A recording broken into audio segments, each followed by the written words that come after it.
Good morning students. अज आप करांगे electronic configuration of an atom. Electronic configuration की होंदा है, आपने एटम दे विच इलैक्ट्रॉन डिस्ट्रीब्यूट करने ने। The distribution of electrons in different orbitals in an atom, उन्होंने आप बोल दें electronic configuration of an atom. Electrons atom दे विच किद्दां डिस्ट्रीब्यूट होए हुए ने, किहड़े शैल दे विच किन्ने इलैक्ट्रॉन्स होणगे, किहड़े शैल दे विच किन्ने होणगे, ये सारा आपां इहदे विच रीड करांगे, इहदे विच स्टडी करांगे। ठीक है, तो इलैक्ट्रॉन नूं फिल करन तो पहलां कि किद्दां इलैक्ट्रॉन फिल होणगे, आपां 3 रूल्स करने ने, जिहड़े रूल्स आपां नूं दस्सणगे कि इलैक्ट्रॉन्स नूं अलग अलग ऑर्बिटल्स दे विच किद्दां फिल करना तुसीं। ठीक है, सब तो पहला रूल है आबो प्रिंसीपल। आबो प्रिंसीपल, आबो प्रिंसीपल दे अकॉर्डिंगली जिहड़े इलैक्ट्रॉन आपां ऑर्बिटल्स दे विच डिस्ट्रीब्यूट करने ने, भरने ने, फिल करने ने, इस ढंग नाल भरने ने कि पहला जिहड़ा लोएस्ट एनर्जी शैल है, जां लोएस्ट एनर्जी सॉरी लैवल है, ऑर्बिटल है, उहदे विच इलैक्ट्रॉन भरे जाणगे। फिर जिहदी एनर्जी तो ज़्यादा है फिर उहदे विच भरे जाणगे। जदों पूरा फुल हो गया फिर उस तो अगले वाले च, फिर उस तो अगले वाले च, ऐदां करके मीनस जिवें जिवें एनर्जी इनक्रीज़ करती जाएगी उवें उवें ऑर्बिटल्स उसी भरते जाना। पहला बिल्कुल जिहदी एनर्जी घट है उहदे विच इलैक्ट्रॉन फिल कर रहे हैं, फिर जिहदी एनर्जी ज़्यादा होएगी उहदे विच इलैक्ट्रॉन फिल कर रहे हैं, फिर उस तो ज़्यादा जिहदी एनर्जी होएगी। तो हुण इट मीनस आपां नूं ऑर्बिटल्स की एनर्जी पता होनी चाहिए है कि किहदी एनर्जी लोएस्ट है, जां एनर्जी किवें वेरी करेगी, किहड़े ऑर्बिटल की किद्दां एनर्जी वेरी करेगी। ठीक है, तो उहदे लई मैं एक डायग्राम तुहानूं सिंपल जिहा मैथड दस दिंदा। पहला तुसीं 1s 2s मीनस हरेक शैल दे विच जिन्ने भी ऑर्बिटल्स एग्जिस्ट करते हैं वो सारे इदां लिख लेने ने। जिवें फस्ट शैल दे विच कल्ला 1s एग्जिस्ट करता है, सैकेंड शैल दे विच जो n की वैल्यू 2 है तो 2s तो 2p एग्जिस्ट करता है, n की वैल्यू अगर 3 होएगी 3s 3p 3d एग्जिस्ट करेगा, 4 के लिए ये चारों, 5 के लिए ये 4, 6 के लिए ये 4, 7 के लिए ये 4। तो उपरों तुसीं नीचे नूं पैरल लाइनस लगाउणियां ने। जिवें उपरों इहनूं मैं कट करता, फिर मैं पैरल लाइन लगाती इहनूं कट करता, फिर ये 2 कट होणगे, फिर ये 3 कट होणगे, फिर इदां करके मीनस पैरल लाइनस लगा देनियां ने। फिर तुसीं की करना, जिहड़ी उपर आ गई, जिहड़ी लाइन पहले ऑर्बिटल नूं कट करदी है उहदी एनर्जी बिल्कुल लोएस्ट होएगी, उहदी एनर्जी सारिਆਂ नालों घट होएगी। फिर इस तो बाद तुसीं उपर चल जाओ दोबारा, उपरों फिर नीचे नूं आओ, उपरों जो नीचे नूं आवांगे तो किहड़ा ऑर्बिटल आएगा 2s। इट मीनस इहदे नालों ज़्यादा एनर्जी 2s की होएगी। 2s कवर कर लिया, होर कोई नहीं है, उपरों चल जाओ, उपरों फिर नीचे नूं आओ, फिर 2p की होएगी, 2p तो बाद की आउंदी है 3s की, दैन 3s की होएगी एनर्जी ज़्यादा। इस तो बाद फिर उपर जाओ तुसीं, फिर 3p की एनर्जी ज़्यादा होएगी, फिर 4s की एनर्जी ज़्यादा होएगी, एंड सो ऑन। तो इहनूं आपां स्नेक डायग्राम कहने हैं। जिथे भी चाहो तुसीं इहनूं ड्रॉ कर सकते हो, ईजिली इलैक्ट्रॉनिक कन्फिगरेशन लिख सकते हो। तो स्नेक डायग्राम तो आपां नूं ऑर्बिटल्स बारे पता लग जाएगा, किहदी एनर्जी घट है, किहदी एनर्जी किहदे नालों घट है, जो भी है। तो हुण पहला इलैक्ट्रॉन 1s दे विच भरिया जाएगा, जदों यह पूरा फुल हो गया फिर सैकेंड दे विच भरिया जाएगा, फिर थर्ड दे विच, फिर फोर्थ दे विच, एवें करके इलैक्ट्रॉन्स फिल हो जाएंगे। ठीक है जी। सैकेंड प्रिंसीपल है which is Pauli's exclusion principal. Pauli's exclusion principal. ठीक है जी। इस प्रिंसीपल के अकॉर्डिंगली एक ऑर्बिटल दे विच मैक्सीमम 2 इलैक्ट्रॉन हो सकते हैं जिन्हां दी ऑपोजिट स्पिन होएगी। अगर एक क्लॉकवाइज रिवॉल्व करेगा तो दूसरा एंटी क्लॉकवाइज रिवॉल्व करेगा। एक ऑर्बिटल दे विच मैक्सीमम 2 इलैक्ट्रॉन हो सकते हैं, मैक्सीमम 2 तो ज़्यादा नहीं होंगे, घट तो घट 0 हो सकता है, 1 हो सकता है, 2 हो सकता है, इदा वेरी कर, बट वध तो वध कितने हो सकते हैं, 2 इलैक्ट्रॉन हो सकते हैं, तो जिन्हां दी ऑपोजिट स्पिन होएगी। जिवें ए वाला फस्ट ऑर्बिटल है, ये 2 इलैक्ट्रॉन भरे जाएंगे, फिर ये 2 इलैक्ट्रॉन भरे जाएंगे। 2p सबशैल है, 2p सबशैल दे विच अगे 3 ऑर्बिटल्स ने, उन्होंने विच इलैक्ट्रॉन एक दे विच मैक्सीमम 2 आ सकते हैं। सेम ही 4d हो गया, ये अगे ऑर्बिटल्स ने, एक ऑर्बिटल दे विच मैक्सीमम 2 इलैक्ट्रॉन आ सकते हैं। मीनस हरेक ऑर्बिटल दे विच मैक्सीमम 2 इलैक्ट्रॉन आउणगे तो जिन्हां दी ऑपोजिट स्पिन होएगी।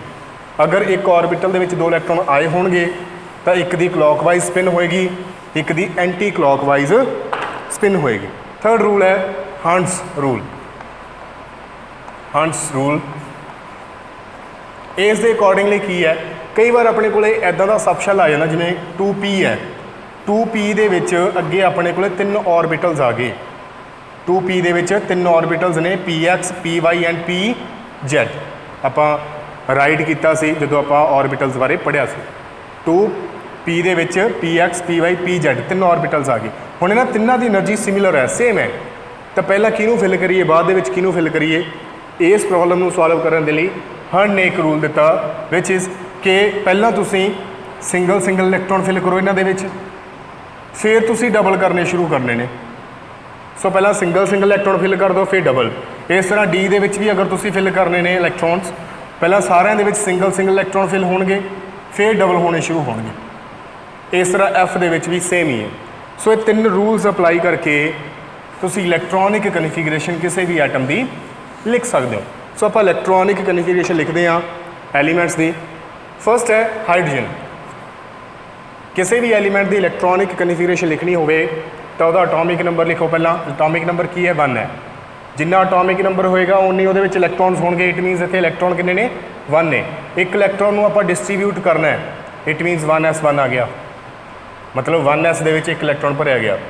ਹੀਲੀਅਮ ਹੈ, 2 ਇਲੈਕਟ੍ਰੋਨ ਨੇ, 1s2 ਆ ਗਿਆ, ਦੋਨੋਂ ਇਲੈਕਟ੍ਰੋਨ ਪਹਿਲੇ ऑर्बिटल ਦੇ ਵਿੱਚ ਆ ਗਏ। ਲੀਥੀਅਮ ਹੈ, ਅਟੋਮਿਕ ਨੰਬਰ 3 ਹੈ, ਇਟ ਮੀਨਸ ਪਹਿਲਾ ऑर्बिटल ਪੂਰਾ ਭਰਿਆ ਗਿਆ। ਜਿਹੜਾ ਅਗਲਾ ਇਲੈਕਟ੍ਰੋਨ ਜਾਏਗਾ ਉਹ 2s ਦੇ ਵਿੱਚ ਜਾਏਗਾ, ਤਾਂ 2s ਕੀ ਆ ਗਿਆ, 1। ਇੱਥੇ ਵਿਚਕਾਰ ਕੋਈ ਕੌਮਾ ਨਹੀਂ ਲਗਾਉਣਾ, ਡਾਇਰੈਕਟ ਲਿਖਣਾ ਇਹਨੂੰ। ਬਰੀਲੀਅਮ ਆ ਗਿਆ, ਬਰੀਲੀਅਮ ਦਾ atomic number 4, 1s2 2s2। Boron atomic number 5, 1s2 2s2, ਅੱਗੇ 2p1, 1s ਵੀ ਫੁੱਲ ਹੋ ਗਿਆ, 2s ਵੀ ਫੁੱਲ ਹੋ ਗਿਆ, ਅੱਗੇ ਕਿਹੜਾ ਆ ਗਿਆ, 2p1, ਤਾਂ 2p ਦੇ ਵਿੱਚ 1 ਆ ਗਿਆ। ਇਹਨੂੰ ਅੱਗੇ ਨਾਲ ऑर्बिटल ਬਣਾ ਕੇ ਵੀ ਤੁਸੀਂ ਲਿਖ ਸਕਦੇ ਹੋ ਇੱਦਾਂ।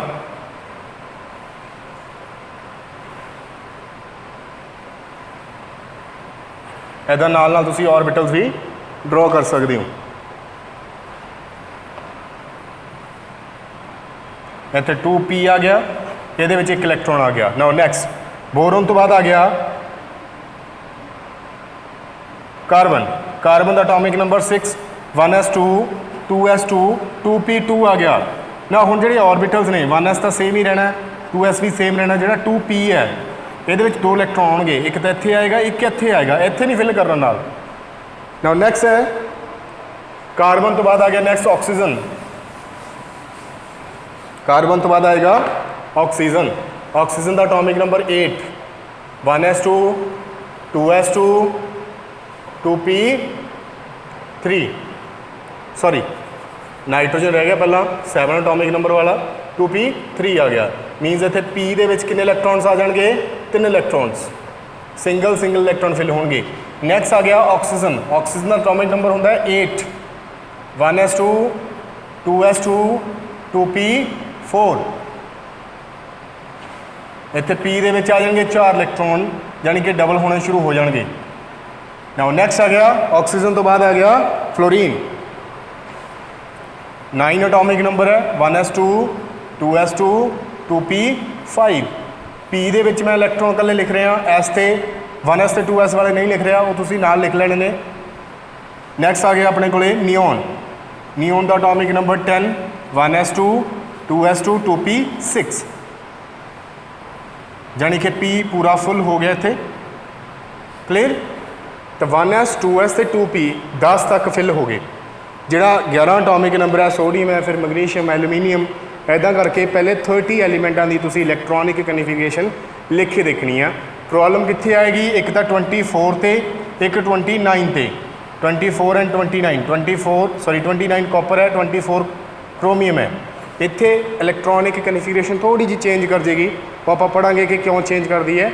ਬਾਕੀ ਸਾਰਿਆਂ ਦੀ ਇਲੈਕਟ੍ਰੋਨਿਕ ਕਨਫੀਗਰੇਸ਼ਨ ਸੇਮ ਰਹੇਗੀ। ਅੱਛਾ, ਇੱਕ ਚੀਜ਼ ਹੋਰ ਤੁਹਾਨੂੰ ਐਡ ਕਰਦੇ ਹਾਂ ਐਡੀਸ਼ਨਲ। ਇੱਦਾਂ ਵੀ ਤੁਸੀਂ ਇਲੈਕਟ੍ਰੋਨਿਕ ਕਨਫੀਗਰੇਸ਼ਨ ਫੁੱਲ ਲਿਖ ਸਕਦੇ ਹੋ, ਜਿਹਨੂੰ ਨੋਬਲ ਗੈਸ ਦੀ ਫਾਰਮ ਦੇ ਵਿੱਚ ਵੀ ਲਿਖਿਆ ਜਾ ਸਕਦਾ ਹੈ। ਜਿਵੇਂ ਹੁਣ ਇੱਥੇ 1s ਰਿਪੀਟ ਹੋ ਰਿਹਾ ਲਗਾਤਾਰ, ਇੱਥੋਂ ਬਾਅਦ 1s ਸਕੁਏਅਰ ਰਿਪੀਟ ਹੋਏਗਾ, ਤੁਸੀਂ 1s ਸਕੁਏਅਰ ਦੀ ਜਗ੍ਹਾ 'ਤੇ ਹੀਲੀਅਮ ਵੀ ਪੁੱਟ ਕਰ ਸਕਦੇ ਹੋ, ਜਾਣੀ ਕਿ ਇਹਦੀ ਕਨਫੀਗਰੇਸ਼ਨ ਆ ਜਾਏਗੀ ਫਿਰ helium 2s1, helium 2s2, helium 2s2 2p1, helium 2s2 2p2, ਇੱਦਾਂ ਕਰਕੇ ਲਿਖਿਆ ਜਾ ਸਕਦਾ ਹੈ।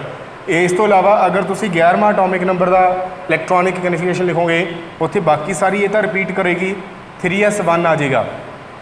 इट मीनस ये अगे तुम नियॉन भी लिख सकते हो, neon 3s1, neon 3s2 and so on. इदा तुम ये इलैक्ट्रॉनिक कन्फिगरेशन लिख सकते हो। सो इलैक्ट्रॉनिक कन्फिगरेशन सारे ने प्रैक्टिस करनी है दी, फिर ही आऊ ये, अदरवाइज़ नहीं आएगी। पहले 30 एलीमेंटा की प्रैक्टिस करो, जे कोई ना समझ लगे तो मेरे पुछ लियो। सिर्फ 2 जगह पर प्रॉब्लम आएगी, वो क्यों प्रॉब्लम आएगी वो मैं तुहानूं दसूँगा। प्लस हरेक ऑर्बिटल की किहड़ी शेप एग्जिस्ट करती है वो आप डिस्कस करांगे। सो अपना एक लास्ट टॉपिक रह गया, थोड़ा जिहा टाइम लगेगा वो, तो मे भी मंडे तक या ट्यूसडे तक वो भी आ जाएगा। तो फिलहाल तुसी इत्थे तक इदा समझो कि चैप्टर तुहाडा कंप्लीट है।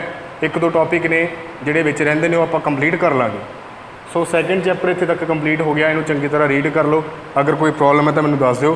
सो नैक्सट लैक्चर दे विच मिलदे आ फिर। Take care, bye bye.